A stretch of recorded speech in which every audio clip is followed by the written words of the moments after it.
मुझे तो यकीन नहीं आ रहा कि कल की इस बच्ची ने सबको आगे लगाया हुआ है। कसूर उसका नहीं है, कसूर मेरे भाइयों का है। मुझे तो अब समझ आया कि सबके सब घात लगाए बैठे हैं, मौके की तलाश में थे। तो फिर अब तुमने क्या सोचा है? सोचने का वक्त गुजर गया है रम। अब तो उन्होंने मेरे आगे महाज खोल लिया है। मैं पीछे नहीं हटूंगी, वो ही रहेगा जो मेरा है। मुझे नहीं लगता कि ये सब तुम्हारे लिए इतना आसान होगा। सब एक तरफ हो जाएंगे तो उनका पलड़ा भारी हो जाएगा। अगर हो भी गया तो क्या होगा, जीत जाएंगे। बज़ाहिर सब कुछ मिल भी गया जो वो चाहते हैं, तब भी नहीं जीत सकते। मुझे अफसोस है कि सबको पछतावा होगा। तुम्हें ना हमना पर तवज्जो देनी चाहिए। मुझे ऐसा लगता है कि वो तुम्हें बहुत तंग करने वाली है। अगर मेरी उम्र का हासिल यही है तो ठीक है, देख लेंगे। लेकिन मैंने अब सब कुछ वक्त के हवाले कर दिया। मैं अपने आप को मजीद अंधेरे में नहीं रखना चाहती। मैं चाहती हूँ जो कुछ सबके दिल में है सब सामने आ जाए। लेकिन अगर तुम वो सब देख ही ना पाई या फिर बर्दाश्त ही ना कर पाई तो? जो अब तक देख लिया उसके बाद बचा क्या है? मेरी कुर्बानी की कहानी का क्या अंजाम होता है, ये देखना चाहती हूँ।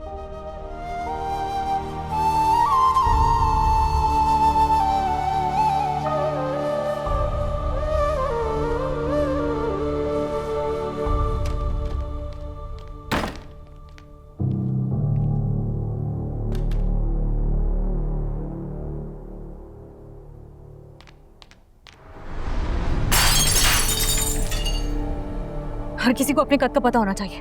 मेरे बाप को क्यों लाती है वो औरत बीच में? 2-3 मार्क्स क्या बना लिए, समझती है कि हर कोई उनका गुलाम है, किसी को इंसान ही नहीं समझती है वो। ज्यादा गुस्सा कर रही हो, रिलैक्स। मैं रिलैक्स करूं? जो भी बात करी है मुझसे करे ना। मेरे बाप को क्यों लाती है बीच में? अगर आइंदा वो मेरे बाप को बीच में लाई ना तो मैं भूल जाऊंगी कि तुम्हारी आपकी या कोई भी है। मैं किसी का लिहाज नहीं करूंगी। You're thinking too much about this. उन्होंने बस हीट ऑफ द मोमेंट में। सीरियसली वो तुम लोगों की वजह से इस हाल में पहुंची है। वो इंतहाई सेल्फ ऑब्सेस्ड औरत बन चुकी है। किसी का लिहाज नहीं है उनको, सबको अपना गुलाम समझती है। कोई उनके इशारों पे ना नाचे ना पागल हो जाती है। साइकियाट्रिस्ट की जरूरत है उन्हें। She needs a psychiatrist। ना तुम ज्यादा कर रही हो, इतना भी नहीं है अब। ज्यादा हो गया। तुम्हें लग रहा है मैं गुस्सा कर रही हूँ? नहीं, मैं गुस्सा नहीं कर रही हूँ। तुम समझ नहीं रहे हो। वो औरत पागल है। उसकी शादी नहीं हुई इसलिए वो औरत पागल हो चुकी है। उसकी शादी करवा दो। इस उम्र के इस हिस्से में आके वो पागल हो गई। पागल हो गई है वो। मेरी बैठो। मैं बैठूं? मैं समझ ही नहीं आ रही है। बैठो बैठो, रिलैक्स।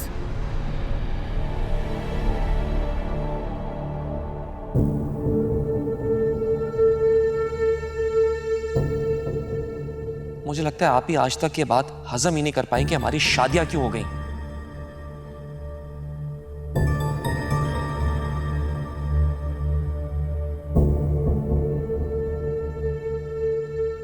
तुम्हें क्या हुआ है?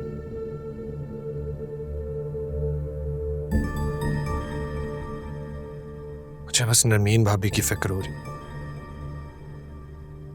मुझे लगता है अदनान भाई आप ही की जी हजूरी का ये मौका भी नहीं जाने देंगे।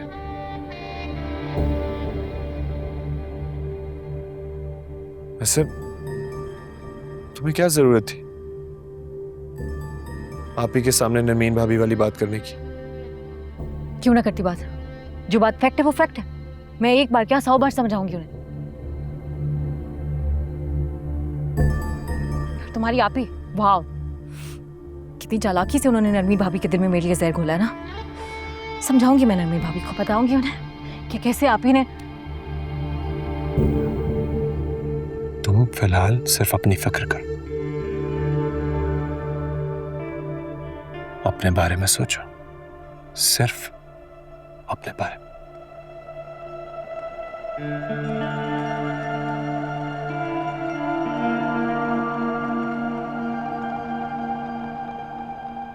You know I love you so much.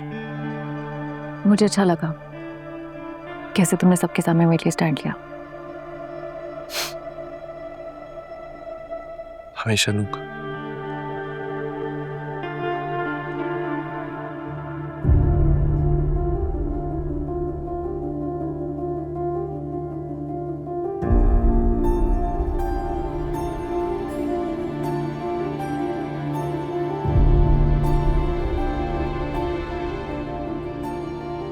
रुको, ये क्या कर रहे हो तुम? ऐसा मत करो, बात को समझो। अगर हम सब एक दूसरे का साथ देंगे तो मजबूरन आप ही को हमारी बात माननी पड़ेगी। मैं आपके और हमना के अब किसी ट्रैप में आने वाला नहीं। मैं तुम्हारी और नरमीन की बात कर रहा हूं, बीच में हमना कहां से आ गई? लेकिन मैं हमना की बात कर रहा हूं। कितना बुरा लग रहा है ना आपको कि मैं हमना को बीच में लेकर आ रहा हूं। ये सब कुछ इसी वजह से हो रहा है, हमना की वजह से। नरमीन इस घर से जा रही है हमना की वजह से। आप सब में से किसी ने क्या पूछा कि हमना ने नरमीन के साथ इस तरह क्यों किया?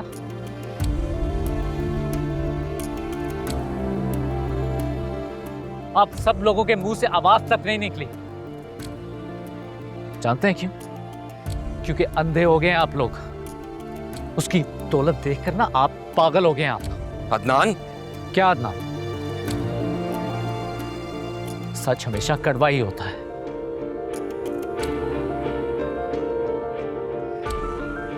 मुझे पता है कि आप उसकी दी हुई ऑफर के बारे में सोच रहे हैं, इसीलिए आप भी पागल हो चुके हैं। बकवास बंद करो। बकवास नहीं कर रहा मैं, सच बोल रहा हूं मैं।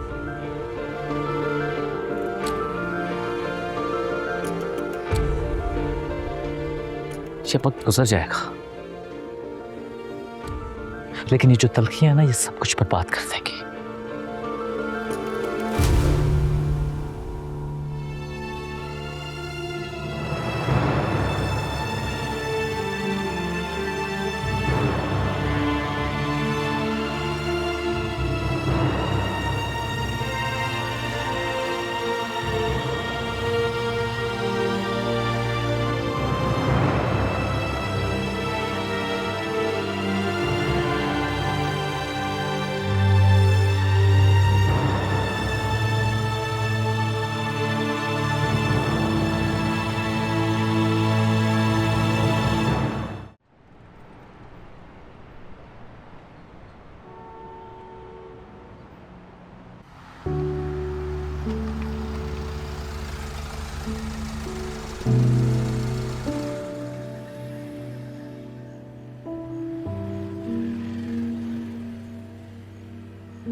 जल्दी जाओ, देखो कोई दरवाजे पे है।